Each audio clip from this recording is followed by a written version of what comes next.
नमस्कार, आप देख रहे हैं हिंदी खबर। आपके साथ मैं हूं मोनिका सिंह। उत्तराखंड के पूर्व मुख्यमंत्री त्रिवेंद्र सिंह रावत ने डीजीपी को चिट्ठी लिखकर करोड़ों की ठगी के मामले में कार्रवाई की मांग की है।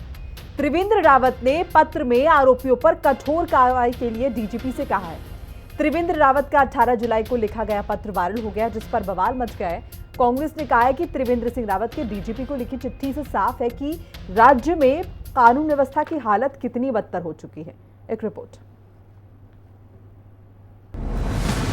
करोड़ों की ठगी मामले में क्या कर रहा तंत्र? सरकार को घेरता त्रिवेंद्र का डीजीपी को पत्र। त्रिवेंद्र के वायरल पत्र से सरकार बीजेपी असहज। कांग्रेस बोली प्रदेश की कानून व्यवस्था ध्वस्त। उत्तराखंड के पूर्व मुख्यमंत्री और हरिद्वार से सांसद त्रिवेंद्र सिंह रावत ने डीजीपी को पत्र लिखकर करोड़ों की ठगी के मामले में कार्रवाई की मांग की है। 18 जुलाई को लिखे पत्र में त्रिवेंद्र रावत ने पुरोला निवासी अंकित रावत और देहरादून की निवासी एक महिला पर देहरादून के रहने वाले कुछ लोगों के साथ 50 करोड़ रुपए की धोखाधड़ी के मामले का जिक्र किया है।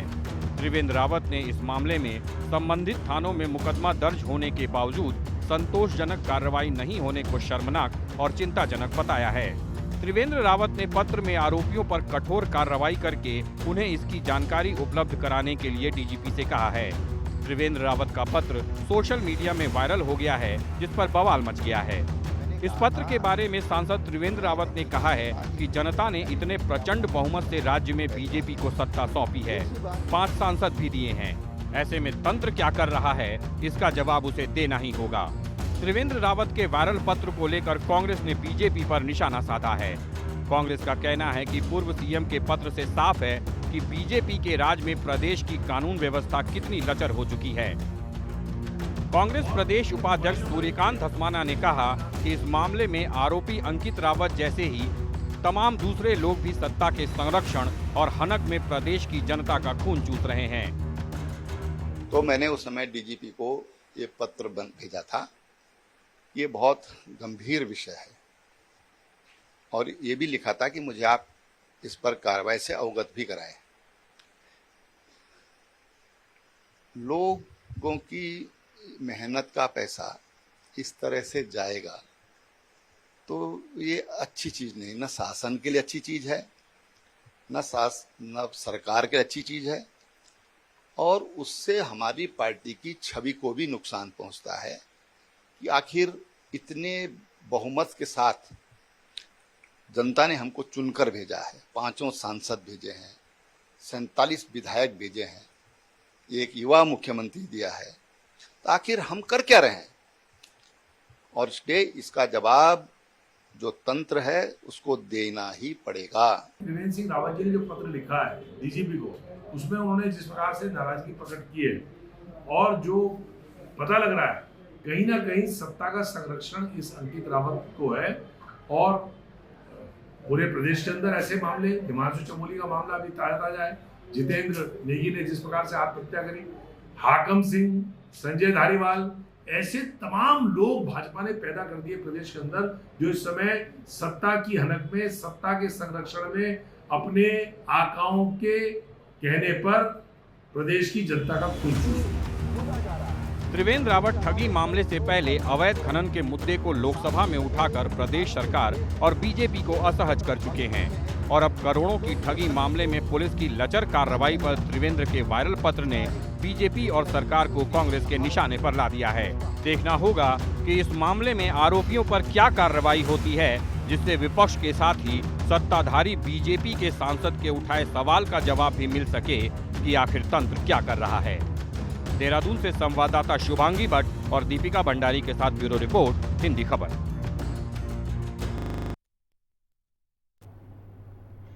और इसी पर बातचीत के लिए हमारे साथ तमाम मेहमान जुड़ चुके हैं। मैं तारुफ करा देती हूँ। हमारे साथ मथुरा दत्त जोशी हैं, नेता भारतीय जनता पार्टी, प्रतिमा सिंह है, प्रदेश प्रवक्ता कांग्रेस पार्टी, देवचंद उत्तराखंडी है, केंद्रीय प्रवक्ता यूकेडी, संजय नागपाल है, वरिष्ठ पत्रकार। आप सभी का बहुत बहुत स्वागत है हिंदी खबर में।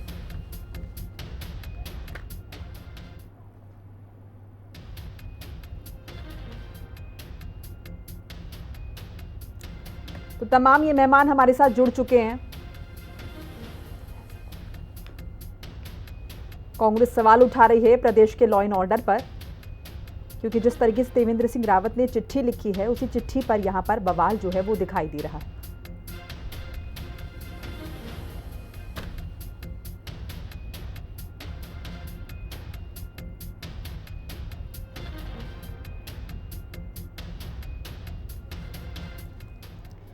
चलिए सबसे पहले मैं आपके पास आ रही हूँ प्रतिमा सिंह जी।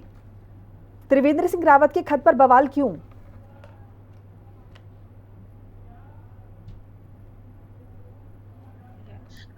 एक पूर्व मुख्यमंत्री, आप समझिए एक पूर्व मुख्यमंत्री, और इससे पहले 2 दिन पहले आपने देखा कि किस तरीके से पूर्व मुख्यमंत्री तीरथ सिंह रावत जी के भांजे का एक वीडियो सामने आया जिसमें उसने भी करोड़ों की जो है संपत्ति और करोड़ों रुपयों की धोखाधड़ी की बात करी और पुलिस की जो निष्क्रियता है उस पे सवाल उठाया, आत्महत्या करने की जो है धमकी देने का कार्य किया। उसके तुरंत बाद एक दिन बाद ही त्रिवेंद्र सिंह रावत जी की जो ये चिट्ठी है ये सवालिया निशान लगाने का कार्य करती है। भारतीय जनता पार्टी के जो प्रदेश का, जिस तरीके से आपने देखा कि प्रदेश में जो कानून व्यवस्था है और 8.5 सालों से कांग्रेस पार्टी जो ये कहती आ रही है उसकी पुष्टि करने का कार्य जो है वो भारतीय जनता पार्टी। कांग्रेस पार्टी ने सदैव ये बात कही कि आपने देखा कि प्रधानमंत्री पुलिस की निष्क्रियता और प्रदेश की कानून व्यवस्था पे सवाल उठा रहे हैं। जब उनकी कहीं सुनवाई नहीं हो रही है तो आप ये समझिए आम जनमानस की क्या स्थिति होगी आज के जो है समय में। यही वजह है कि एक 32 साल का युवा जो कि पीड़ित था भारतीय जनता पार्टी के उस जो है युवा मोर्चा के महामंत्री से, जिसने करोड़ों रुपए की ठगी उसके साथ करी, मर्सिडीज से लेकर मोबाइल से लेकर हर बात का जिक्र उसने अपने वीडियो में किया और उसने इतना मजबूर हो गया वो कि उसको आत्महत्या करनी पड़ी। और पुलिस की निष्क्रियता देख लीजिए कि उस आत्महत्या को आप एक्सीडेंटल केस बनाने का कार्य कर रहे हैं। एक अपराध पे 2 FIR 3 घंटे के अंतराल में फाइल हो रही है। अरे ये दर्शा रहा है कि इस प्रदेश के मुखिया को प्रदेश की जनता के हितों से सरोकार नहीं है, प्रदेश की कानून व्यवस्था से सरोकार नहीं है। सरोकार है तो सिर्फ मेरी कुर्सी कैसे बच जाए इस बात से सरोकार है। और यही इस प्रदेश की जनता का आज दुर्भाग्य हो चुका है कि वो भी ये सोच रहे हैं कि जल्दी से 2027 आए और भारतीय जनता पार्टी को जड़ से उखाड़ करके फेंकने का कार्य किया जाए, क्योंकि यार हर जगह व्यक्ति परेशान है, हर व्यक्ति परेशान है। और जिस तरीके से भाजपा के लोग खुद भाजपा की कलई खोलने का कार्य कर रहे हैं। अभी 3 दिन पहले आपने देखा तीरथ सिंह रावत जी का एक वीडियो सामने। ठीक है प्रतिमा जी, मैं आपके पास लौटूंगी, एक बार जवाब सबसे ले लूं। मथुरा दत्त जी, मैं आपके पास आ रही हूं। आपको क्या लग रहा है कांग्रेस पार्टी क्यों हमलावर है? क्योंकि कांग्रेस पार्टी का यहाँ पर ये कहना है कि जो बात हम उठा रहे थे वही त्रिवेंद्र सिंह रावत के खत ने साफ कर दिए। आपके हिसाब से? देखिए, कांग्रेस के तो किसी भी नेता ने इस मामले में कोई आवाज ही नहीं उठाई। आप देख लीजिए, कोई बाइट आपके पास हो या कोई बयान किसी का हो, न नेता प्रतिपक्ष ने कोई बात की और न पूर्व नेता प्रतिपक्ष ने की, न पूर्व अध्यक्ष ने की, न पूर्व मुख्यमंत्री ने की। आपके हिसाब से लॉ एंड ऑर्डर को लेकर कांग्रेस को कोई दिक्कत नहीं? कांग्रेस पार्टी ये कह रही है कि सब कुछ सुचारू रूप से चल रहा है उत्तराखंड में। बिल्कुल। अब कहाँ उठाया बताइए ना। इस मामले में कोई बयान है जो आज जिस पर हम डिबेट कर रहे हैं इस मामले में या इस संबंध में कहीं पर भी कांग्रेस के किसी नेता का कोई बयान नहीं है जो मेरी आप ही बता दीजिए। आप तो मीडिया को डील कर रही हैं, सब कर रही हैं। एक बार कांग्रेस के प्रवक्ता हमारे साथ बैठी है, प्रदेश प्रवक्ता, अब उनकी बात खारिज तो नहीं कर देंगे प्रतिमा जी? नहीं, मेरी बात तो पूरी होने दीजिए। प्रतिमा जी, आपने बात ही खारिज कर दी। आपने कहा किसी ने कोई प्रश्न उठाया नहीं है, तो मैंने कहा पहले प्रश्न तो सुन लें। कहाँ उठाया, कहाँ है? किसी बता दीजिए, अगर इस संबंध में किसी का बयान है तो प्रतिमा जी मैं तो अभी आपसे कह रही हूँ, हमारे साथ प्रदेश प्रवक्ता बैठी है, अब इनकी बात खारिज कर दें क्या? नहीं, खारिज बैठी है ना, लेकिन मोनिका सिंह जी, यशपाल आर्या जी का भी बयान है, माननीय अध्यक्ष करण महाराज जी का भी बयान है और सारे यशपाल जी का बयान कहाँ है, जरा बताइए। पूछ करने का कार्य कर रहे हैं। यशपाल जी का बयान कहाँ है? बाद भी आपको चाहिए कि हमने सवाल नहीं उठाया तो हम आपको कल सड़क पे उतर के दिखाने का भी कार्य कर रहे हैं। प्रदेश की कानून व्यवस्था को लेकर के आपदा प्रबंधन में भारतीय जनता पार्टी जिस तरीके से विफल रही है, यशपाल जी का बयान दिखा दीजिए अगर है तो। यशपाल जी कोई बयान, कोई नैतिक अधिकार कांग्रेस को इस मामले में बोलने का नहीं है। हाँ, त्रिवेंद्र सिंह रावत जी का पत्र वायरल हो रहा है। ये सरकार दोनों उस बातें पत्र अलग है में- मथुरा दत्त जी, नैतिक उन्हें अधिकार है या नहीं, अब आवाज उठा रहे नहीं। चलिए एक बार सबका रिएक्शन ले लेते हैं, मैं आपकी बात पर आऊंगी क्योंकि आपने तो बात ही खारिज कर दी यहाँ पर। देवचंद उत्तराखंडी जी क्या कहना चाह रहे थे आप? मोनिका जी, सबसे बड़ी दुखद है कि हमारे आदरणीय मथुरा प्रसाद जोशी जी को डीजीपी में गए अभी मुझे लगता है 3 महीना या 4 महीना भी नहीं हुए होंगे, और ये अपराध जो हुआ है, जो माननीय हरक सिंह रावत जी ने बोला या माननीय तीरथ सिंह रावत जी ने बोला, त्रिवेंद्र सिंह रावत जी ने बोला, ये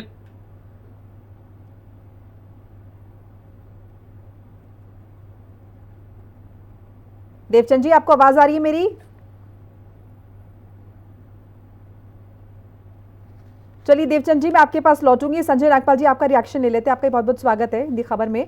और आप किस तरीके से इस पूरे मैटर को देखें? क्या त्रिवेंद्र सिंह रावत ने जो चिट्ठी लिखी है डीजीपी को, क्या वो एक नॉर्मल सिनेरियो नहीं हो सकता है, या फिर इसे इसी तरीके से देखना चाहिए कि वाकई में प्रदेश सरकार लॉ एंड ऑर्डर को कंट्रोल नहीं कर पा रही और सब कुछ सरकार के हाथों से खिसकता हुआ दिखाई दे रहा है? संजय जी। जी मोनिका जी, मैं आपको बता दूं कि प्रदेश सरकार का है ये लैंड फ्रॉड के देवचंद जी मामले आऊंगी में आपके पास। बिल्कुल लचर है। जी, ये बिल्कुल लचर रवैया है प्रदेश सरकार का। मैं अभी मेरे संज्ञान में अब देखिए, त्रिवेंद्र सिंह रावत जी जैसे वरिष्ठ नेता जो भाजपा के, जो हाँ। पूर्व मुख्यमंत्री 4 साल रहे हैं, आप उनकी बात की अगर सुनवाई नहीं होती है, देखिए उन्होंने पत्र लिखा था डीजीपी को जुलाई में जी। और जुलाई से जो है अब तक उस पर कार्रवाई न होना, ये संकेत देता है कि प्रदेश में लॉ एंड ऑर्डर की स्थिति बहुत खराब है। मोनिका जी, मैं आपको एक निजी उसका प्रसंग बताता हूं कि काशीपुर में बरखेड़ा राजपूत एक गांव है।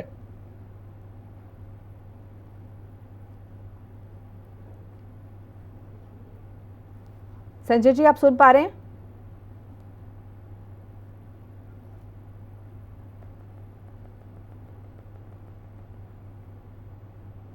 संजय जी आपके कैश पास लेते हैं। जी जी मेरी आवाज आ रही है आप जी तक? जी अब सुन पा रही हूँ, कंप्लीट कीजिए बात अपनी।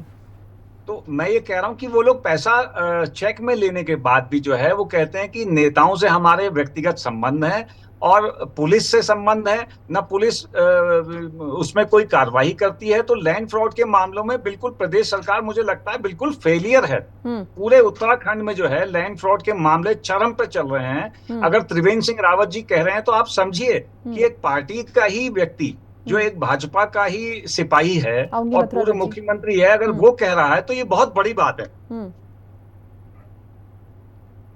ठीक है, ठीक है। देवचंद जी अपनी बात कंप्लीट कर लीजिए, आपका बीच में ऑडियो चला गया था। देवचंद जी मैं ये कह रहा हूँ कि जो अभी सवाल पूछ रहे थे कि ये तो चिट्ठी आई, वही बात नागपाल जी ने तो कह दी कि इतना बड़ा पत्र हम लोग आम आदमी की बात काटेगी। अभी हमने 2 दिन पहले जो माननीय हरक सिंह रावत जी की बात की पुष्टि करते हुए हमने कोतवाली थाना में एक रिपोर्ट दर्ज करी है। अब उस रिपोर्ट में जब जुलाई का उनके पत्र पर एक्शन नहीं हुआ तो हमारे पत्र में कब एक्शन होगा ये तो जोशी जी अच्छे से बता सकते हैं। और मुझे समझ में नहीं आ रही है कि ये एक दिन का अपराध नहीं है मोनिका जी, ये कल रात नहीं हुआ मोनिका जी, ये जुलाई में नहीं हुआ, ये कई सालों से पीछे मैं ये समझता हूँ कि उत्तराखंड में जब जब भी ये सरकारें रही हैं सभी सरकारों का खेल रहा है, लेकिन बीजेपी के काल में अतिवृष्टि हो गई है, ये बहुत ही ज्यादा हो गया है। और मैं ये समझता हूँ इनके लिए जो आपदा आती वो भी इनके रोजगार के लिए एक मौका मिलता है। ये बहुत ही भ्रष्ट है, आज के देश में बहुत भ्रष्ट पार्टी है। और आप से देख सकते हैं कि जनता सड़कों पर चिल्ला चिल्ला कर कहती है कि न्याय एंड ऑर्डर ठीक नहीं है, हमें न्याय दो, हमें न्याय दो। और मथुरा प्रसाद जोशी जी जैसे वहां गए बड़े खुश होकर बोल रहे हैं कि इन्होंने आवाज कहाँ उठाई है। अरे हमने तो, अब मैं यहाँ पर बहस को बदलना नहीं चाहता, किस बारे में हमने आपके दर पर खटखटाया नहीं है कि न्याय एंड ऑर्डर दो, और आप ये कह देते हैं कि कब किसने बोला है। अरे हमने 50 बार बोला, हम अभी कह रहे हैं आप, और आपसे निवेदन करते हैं कि अति प्रभाव से इन दोनों बयानों पर, माननीय हरक सिंह जी का और माननीय त्रिवेंद्र सिंह के जवाबों पर एक्शन ले लो। आधा से ज्यादा आपका काम निकल जाएगा और आधा से ज्यादा बीजेपी के माननीय अंदर होंगे तो कहीं बाहर जो है भ्रष्टाचार कम होगा। मोनिका जी ठीक है। जोशी जी अब तो ठीक है, अब ये बताइए राज्य में कानून व्यवस्था को लेकर इतने सवाल क्यों उठ रहे हैं? क्यों ये कह रहे हैं, विपक्ष लगातार ये कह रहा है कि कुछ भी सरकार के कंट्रोल में नहीं है? जोशी जी देखिए, ये कहना बिल्कुल बेबुनियाद आरोप है। मैं आपको बता रहा हूँ, अगर सरकार कानून व्यवस्था के प्रति संवेदनशील न होती या लैंड फ्रॉड के मामले में सरकार संवेदनशील न होती, माननीय मुख्यमंत्री जी स्वयं संवेदनशील न होते, तो हरिद्वार वाला प्रकरण आपके सामने है कि 3 IAS और 8 PCS अधिकारियों के खिलाफ मुकदमा दर्ज हुआ है और वो जेल की सलाखों में है। एक बात। दूसरा, आप कानून व्यवस्था की बात नैनीताल की बता रहे हैं, CO सस्पेंड है, दरोगा सस्पेंड है, CBCID जांच कर रही है, और अगर उसमें बात अगर सत्य पाई जाएगी तो निश्चित रूप से उनके ऊपर भी क्रिमिनल केस होंगे। ये कहना आसान है, मैंने कहा ना, विपक्षी दल तो हिट एंड रन की पॉलिसी अपनाता है, आरोप लगाओ और भाग जाओ। मैंने ये बात इसलिए कही, देवचंद जी, मैंने सुना आपको, जरा देवचंद जी एक बार वो अपना जवाब रख लें, मैं आपके पास आऊंगी सर। रवि बडोला केस में क्या हुआ? देवचंद जी मैं आपके पास आऊंगी, अपनी बात रख लीजिएगा। हाँ, मैं एक विनम्र निवेदन करता हूँ। मैं जब कोई पैनलिस्ट बोलता है तो मैं बीच में डिस्टर्ब नहीं करता हूँ, और मेरी पैनलिस्ट से निवेदन है, सारे पैनलिस्टों से, कि कृपया आप धैर्य से सुन लें और अपनी बारी में जवाब दे दें। हम उसका भी जवाब देंगे और विनम्रता के साथ जवाब देंगे, सिर झुका के जवाब देंगे। ठीक, यहाँ कोई किसी के बारे में कोई गलतफहमी नहीं है। ठीक है जोशी और जी। जहाँ तक माननीय पूर्व मुख्यमंत्री जी का सवाल है, उनके पत्र पर निश्चित रूप से कार्रवाई हो रही है, और क्यों कार्रवाई नहीं हुई, किस लिए ढिलाई हुई, माननीय मुख्यमंत्री के संज्ञान में पहली बार ये मामला आया और आज ही ये मामला संज्ञान में आया है, और माननीय मुख्यमंत्री जी ने DGP को कहा कि 24 घंटे के अंदर अंदर इस मामले में कार्रवाई होनी चाहिए। ठीक है, ये अल्टीमेटम माननीय मुख्यमंत्री जी ने दिया है। लेकिन इस तरह के बेबुनियाद आरोप लगाकर मैं समझता हूं कि राजनीति को गंदा करने का प्रयास नहीं होना चाहिए। जहां काम हो रहा है वहां कहिए काम हो रहा है, अगर नहीं हो रहा है तो उसके बारे में हाँ, अगर गलत होगा तो मेरे जैसा व्यक्ति तो चैनल में भी माफी मांगने से भागता नहीं हूँ। ठीक है जोशी जी, आपकी बात अभी प्रतिमा सिंह जी। दूसरी बात मैं आऊंगी जोशी जी, सबका एक बार रिएक्शन थोड़ा संक्षेप में रखिए सर, इतना वक्त नहीं है। मैडम मुझ पे आरोप लग रहे, मेरी बात तो पूरी होने दीजिए। आप तो कह रहे हैं आरोप ही नहीं लग रहे, सबसे पहली बात आपने शुरू की कि कोई आरोप है ही नहीं, विपक्ष कुछ कह नहीं रहा है। हाँ। मैं आदरणीय नागपाल जी का बड़ा सम्मान करता हूँ। हाँ। अगर काशीपुर का कोई प्रकरण है जिसमें कार्रवाई नहीं हुई है, अगर वो गलत काम हुआ, तो मैं निवेदन करूंगा कि मेरे WhatsApp नंबर पर जो उनकी शिकायत है वो भेज दें। मैं अपनी तरफ से पूरा प्रयास करूंगा कि मैं आपकी शिकायत का समाधान करने का प्रयास करूंगा, आपकी जो भी शिकायत है उसका हल निकालने का प्रयास करूंगा। ठीक है जोशी जी। लेकिन मैं यहाँ पर फिर दोहरा रहा हूँ। ठीक है जोशी जी, आपकी बात आगे सर, मैं लौटूंगी प्रतिमा सिंह जी जल्दी से। यहाँ पे बात हो गई कि भाई आज जब वायरल हुआ पत्र तो मुख्यमंत्री जी ने संज्ञान ले लिया उस बात का और आदेश दे दिए। आम जनमानस, आम जनता कहाँ जाएगी? नागपाल जी की बात का जो संज्ञान है वो जो है हमारे बहुत ही वरिष्ठ सम्मानित जोशी जी ने ले लिया, लेकिन आम जनता कहाँ जाएगी? जो जिसकी रीच हमारे और आप तक नहीं है, जो परेशान है। और ये तो ये तो कुछ मसले हैं जो सामने आए हैं लैंड से रिलेटेड और धोखाधड़ी से रिलेटेड। हजारों ऐसे जो केस हैं वो दब जाते हैं जो फाइल के अंदर। इस प्रदेश की कानून व्यवस्था, आप इसी से नैनीताल में कांग्रेस पार्टी के जिला पंचायत सदस्यों को गोलियों की नोक पर अपहरण करने का कार्य किया गया और पुलिस वहां मुंह फेर के खड़ी रही। और जब हाई कोर्ट में ये मुद्दा गया तो हाई कोर्ट ने भी किस तरीके से DM हो और SSP हो, उन्हें लताड़ने का कार्य किया, उन्हें बोलने का कार्य किया कि ये आपकी कानून व्यवस्था है। आज प्रदेश की कानून व्यवस्था ध्वस्त हो चुकी है। बेताल घाट में आपने देखा कि किस तरीके से गोलियां चली चुनाव के वक्त, यही हाल द्वारा घाट में हुआ। तो इस प्रदेश को आप कहां लेके जा रहे हैं? इस प्रदेश को आप 90 के दशक का बिहार बनाना चाह रहे हैं, जहां पे गोली बारूदों और जो है विस्फोटकों के दम पे सरकारें बनाई जाती थी और सत्ता चलाई जाती थी। ये लोकतंत्र का सम्मान नहीं करते भारतीय जनता पार्टी के लोग, ये संविधान का सम्मान नहीं करते। यही वजह है कि ये आम जनमानस को कुछ नहीं समझते। ये जब विपक्ष को कुछ नहीं समझते हैं तो आप ये समझिए मिस सिंह कि ये आम जनता को क्या समझते होंगे। यही वजह है कि लोग सड़कों पर है। अभी आपने देखा स्याना चट्टी में किस तरीके से गांव वाले झील के अंदर उतर करके प्रदर्शन कर रहे थे।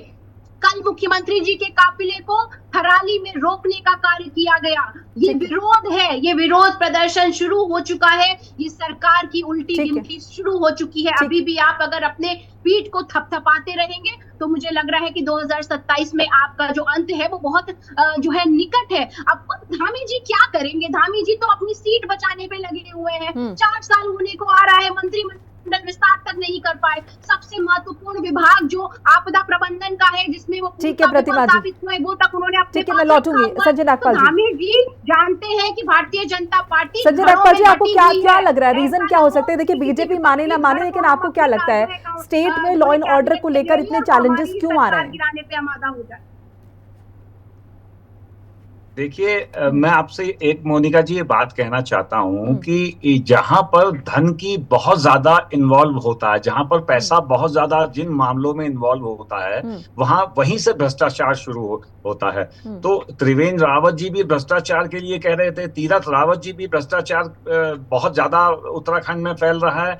ये लैंड फ्रॉड के मामले में मैं त्रिवेंद्र जी की बात से इसलिए सहमत हूं कि मैं भी जनता से मिलता हूं तो नैनीताल, उधम सिंह नगर से लेकर के सभी जिलों में बहुत बुरा हाल है कि एक ही व्यक्ति उठाईगिरी में लगा है और सरकार उसके ऊपर कोई एक्शन नहीं लेती, पुलिस का उस पर कोई एक्शन नहीं होता। तो मुझे ऐसा लगता है कि जो धन की ज्यादा इन्वॉल्व, जहां धन रहता है वहां पर ही इस तरह के फ्रॉड ज्यादा होते हैं, क्योंकि उनका ये कहना होता है, जो फ्रॉड करने वाले हैं, जैसे मैं काशीपुर का मामला बता रहा हूं, तो उसमें सुमेर, कौशिक, परम, पम्मा जी, गुरजीत सिंह, संदीप सिंह, ये लोग कहते हैं कि हमारी सरकार से सीधे सेटिंग है।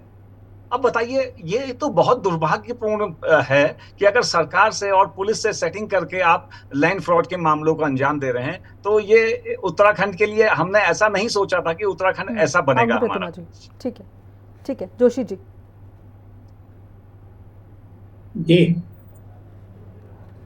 जोशी जी, किस बात पर आपको लगता है खत में असंतोष जो है वो जाहिर किया गया त्रिवेंद्र सिंह रावत की तरफ से?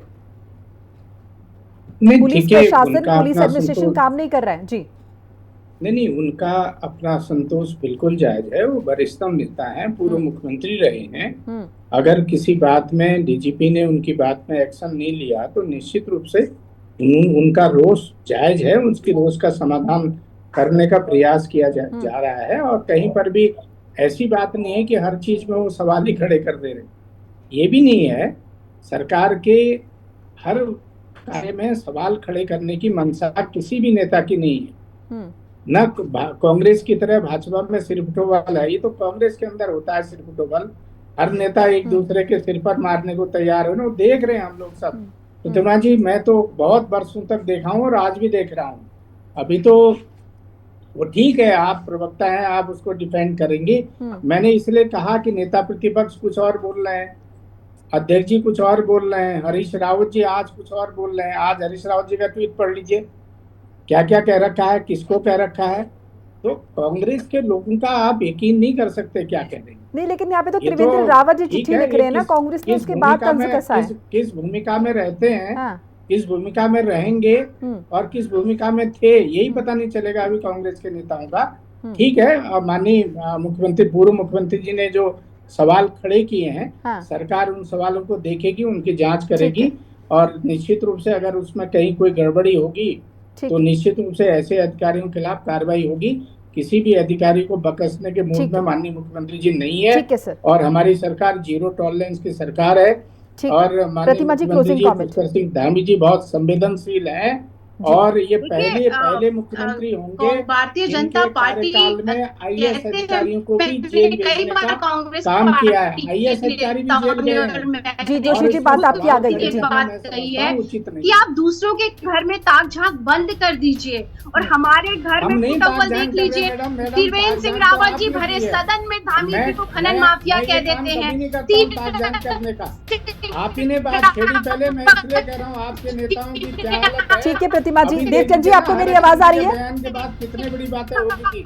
देवचंद जी, आपको जी क्लोजिंग कमेंट देवचंद जी जल्दी से। फाइनल कमेंट ये है मैम कि जो भी शिकायतें जब दर्ज हो जाती हैं और किसी के भी खिलाफ हो जाते हैं तो मेरा बीजेपी सरकार से खास तौर पर ये निवेदन रहेगा कि उनका बचाव पक्ष न करें। अभी जिस प्रकार से आपने अंकिता भंडारी के कत्लकारों को, जिस प्रकार से अपने जितेंद्र के, जिस प्रकार से रवि बुटवाला के हत्यारों को आप बचाव का प्रकरण करते हैं, तो कम से कम इन 2 प्रकरणों पर जिसमें माननीय हरक सिंह रावत जी ने और माननीय त्रिवेंद्र सिंह रावत जी ने जो चिट्ठी लिखी है, इस पर आप बचाव पक्ष न करें। यही मेरा फाइनल कमेंट है। ठीक है, संजय नागपाल जी, क्लोजिंग कमेंट 20 सेकंड्स। जी, अगर भाजपा को ये चाहिए कि सुशासन रहे प्रदेश में, तो इस तरह के लैंड फ्रॉड के मामलों में थोड़ी सख्ती करनी पड़ेगी। पुलिस प्रशासन को जो है सख्त कार्रवाई करनी पड़ेगी, नौकरशाहों को सख्त आदेश देने पड़ेंगे। तो अगर ये नहीं कर पाएंगे तो सरकार फिर फेलियर मानी जाती है। बिल्कुल। मथुरा दत्त जी कुछ कहना चाह रहे हैं आप? 20 सेकंड्स क्लोजिंग कमेंट। नहीं मैम, बिल्कुल आपके लोकप्रिय चैनल के माध्यम से आपके समस्त दर्शकों को भी और जो हमारा विद्वान पैनल यहाँ पर बैठा, आप सबको आश्वस्त करना चाहता हूँ कि माननीय मुख्यमंत्री जी बहुत समय बार मुख्यमंत्री जी के कार्यकाल में IAS अधिकारी को भी जेल भेजने का काम पुष्कर सिंह धामी जी ने किया है।